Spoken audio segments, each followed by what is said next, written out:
এই বৃদ্ধ লোকটা পানি আনার জন্য প্রতিদিন অনেক উঁচু একটা পাহাড়ের উপরে উঠতো, কিন্তু আজব বিষয় হলো সে ওই পানিগুলোকে না খেয়ে প্রতিদিন সেই পানিগুলোকে একটা শুকনো গাছের গোড়াতে ঢেলে দিত, আর সর্বশেষ বেঁচে যাওয়া এক ফোঁটা পানি নিজে খেয়ে ফেলতো। কিন্তু সেই মরুভূমির মধ্যে পানি পাওয়া অনেক কষ্টকর বিষয় ছিল। এই জন্য বৃদ্ধ লোকটা প্রতিদিন সকালে পানি নেওয়ার জন্য পাহাড়ের উপরে উঠলেও এক ফোঁটা করে সন্ধ্যা পর্যন্ত শুধুমাত্র অর্ধেক বোতলকেই ভরতে পারতো, কিন্তু তবুও সেই পানিগুলোকে না খেয়ে সেই শুকনো গাছের গোড়াতে গিয়ে ঢেলে দিত।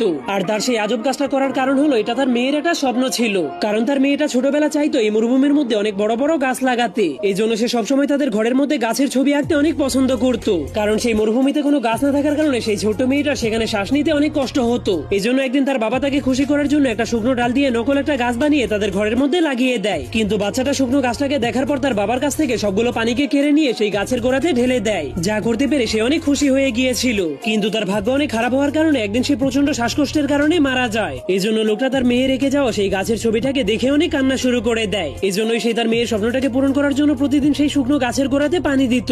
এভাবেই অনেক বছর সেই শুকনো গাছের গোড়াতে পানি দেওয়ার পর একদিন হঠাৎ করে সেই গাছটা বেঁচে ওঠে, যার ফলে তখনই হঠাৎ করে লোকটা তার মরে যাওয়া বাচ্চাটাকে সেই গাছের গোড়াতে দেখতে পায়, কারণ তার মেয়ে এখন তাকেও নিজের সাথে নিয়ে যাওয়ার জন্য চলে এসেছিল।